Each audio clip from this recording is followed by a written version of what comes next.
आज की वीडियो में मैं आपके साथ एक और बेहतरीन इंडिकेटर ट्रेडिंग स्ट्रेटजी शेयर करने वाला हूं, जिसमें हम एक मुकम्मल ट्रेडिंग सेटअप को इस्तेमाल करते हुए फॉल्स सिग्नल्स को फिल्टर आउट करके बेहतरीन और एक्यूरेट सिग्नल्स जनरेट कर सकेंगे। ये सेटअप इंतहाई पावरफुल है क्योंकि हम इस सेटअप में हैकनाशी और ईएमए को लेकर एक बेहतरीन ट्रेडिंग सिस्टम के तहत ना सिर्फ सिग्नल्स जनरेट करेंगे बल्कि इन सिग्नल्स की वैलिडिटी को भी चेक करेंगे और फेक सिग्नल्स को फिल्टर आउट करेंगे। स्ट्रेटजी पर जाने से पहले ये जहन नशीन कर लें कि आपको अगर 100% एक्यूरेट सेटअप भी मिल जाए, आप उससे तब तक फायदा नहीं उठा सकते जब तक आप उसके बाइंग और सेलिंग रूल्स को फॉलो नहीं करेंगे। तो इस सेटअप को यूटिलाइज करने से पहले इस सेटअप के बारे में सारी मालूमात और खासकर बाइंग और सेलिंग रूल्स को मुकम्मल तौर पर समझ लें। ये सेटअप छोटे टाइम फ्रेम्स जैसा कि 5 मिनट या 15 मिनट के टाइम फ्रेम्स में भी इस्तेमाल किया जा सकता है। आप इसको बड़े टाइम फ्रेम्स जैसा कि 1 आवर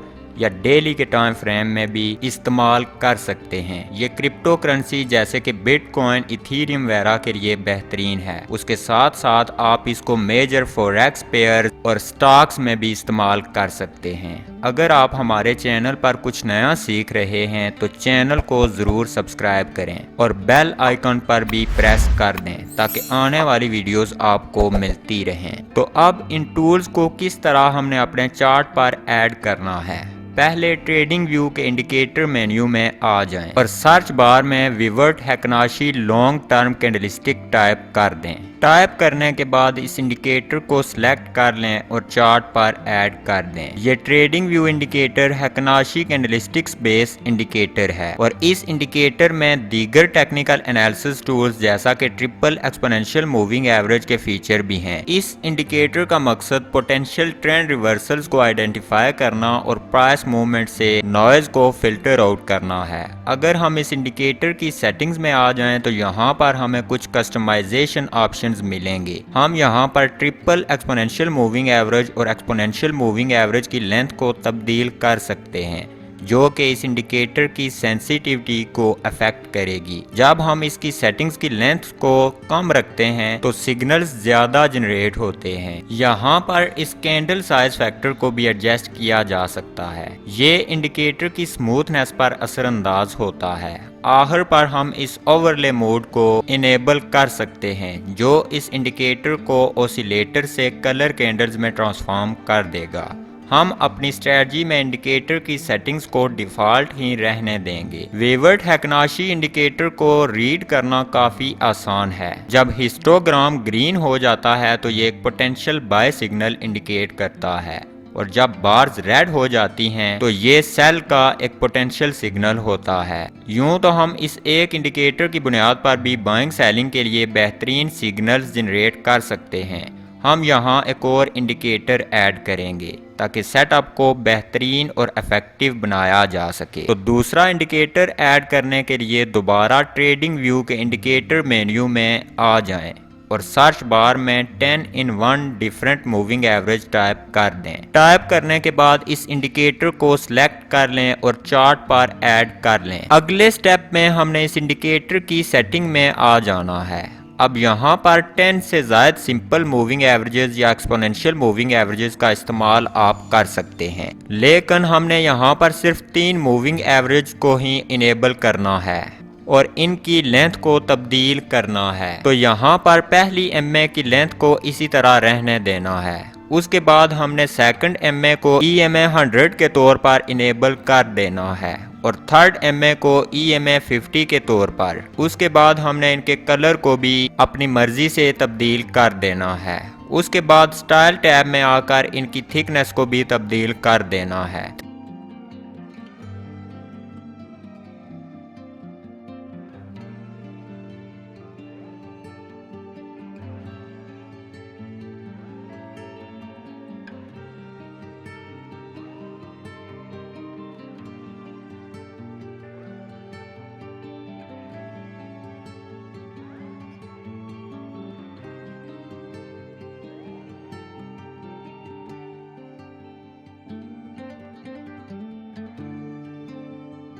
3-in-1 मूविंग एवरेज का ये कम्बिनेशन हमें बेहतरीन तौर पर ट्रेंड आइडेंटिफाई करने में हेल्प करेगा। जब प्राइस इन EMS से ऊपर मूव कर ले और इन लाइंस की पोजीशन इस तरह हो कि 50 EMS सबसे ऊपर, 100 EMS उसके नीचे और 200 EMS सबसे नीचे हो, तो हम पुरएतमाद होकर कह सकते हैं कि मार्केट इस वक्त अप ट्रेंड में है और एक अप ट्रेंड में सिर्फ लॉन्ग पोजीशंस ही ली जा सकती हैं। हम EMS को सिर्फ ट्रेंड आइडेंटिफाई करने के लिए इस्तेमाल नहीं करेंगे, बल्कि हम इनको डायनामिक सपोर्ट और रेजिस्टेंस लेवल्स के तौर पर भी इस्तेमाल करेंगे। EMA 50 जो कि फास्टेस्ट मूविंग एवरेज है, हमारे लिए सपोर्ट और रेजिस्टेंस का प्राइमरी सोर्स होगा। एक अप ट्रेंड में 50 EMA एक सपोर्ट के तौर पर इस्तेमाल होगी और एक डाउन ट्रेंड के दौरान ये एक रेजिस्टेंस के तौर पर इस्तेमाल होगी। यहाँ पर आप नोटिस कर सकते हैं कि प्राइस जब इससे रिजेक्ट होती है तो ये एक ट्रेंड कंटिन्यूएशन का सिग्नल होता है। उसके अलावा जब मार्केट कंसोलिडेट कर रही होगी तो वो कम ही किसी EMA को एक सपोर्ट और रेजिस्टेंस के तौर पर रिस्पेक्ट देगी।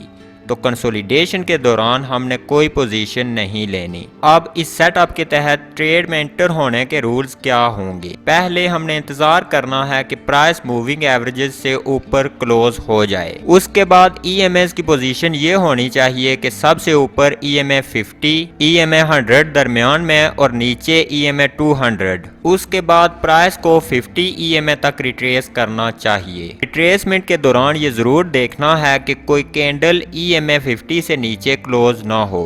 उसके बाद हैकनाशी कैंडलस्टिक इंडिकेटर के हिस्टोग्राम को इस पुल बैक के दौरान फ्लैट या फिर रेड हो जाना चाहिए और उसके बाद जैसे ही हिस्टोग्राम ग्रीन हो जाए हमने एक लॉन्ग ट्रेड ओपन कर लेनी है।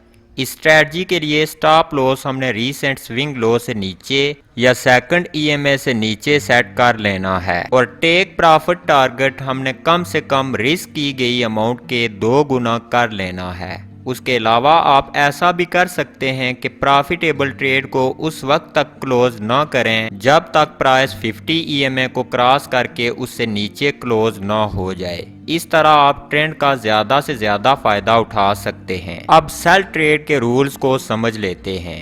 पहले प्राइस को लाजमी तौर पर तीनों EMS से नीचे क्लोज होना चाहिए और EMS को प्रॉपरली अलाइंड होना चाहिए। उसके साथ साथ ये भी जहन में रखें कि प्राइस को ज़रूर 50 EMA पर रेजिस्टेंस फेस करनी चाहिए। उसके बाद हैकनाशी इंडिकेटर को रेड से फ्लैट या फिर ग्रीन होना चाहिए। हमने उस वक्त एक शॉर्ट ट्रेड ओपन करनी है जब हिस्टोग्राम रेड हो जाए। स्टॉप लॉस इस स्ट्रेटजी के तहत हमने रीसेंट स्विंग हाई या फिर सेकंड EMA से ऊपर रखना है और टेक प्रॉफिट हमने रिस्क की गई अमाउंट के 2 गुना कर लेना है। उसके अलावा हम इस बात का इंतजार भी कर सकते हैं कि जब तक प्राइस 50 EMA को क्रॉस करके उसके ऊपर क्लोज ना हो जाए हम अपनी पोजीशन क्लोज ना करें। इस सूरत में हम ट्रेंड का ज्यादा से ज्यादा फायदा उठा सकते हैं। उम्मीद है इस सेटअप को आप प्रॉपर तरीके से समझ गए होंगे। अगर कोई क्वेश्चन हो तो कमेंट कर दें। वीडियो अच्छी लगे तो लाइक कर दें और चैनल को सब्सक्राइब कर दें। नेक्स्ट टाइम तक खुदा हाफिज।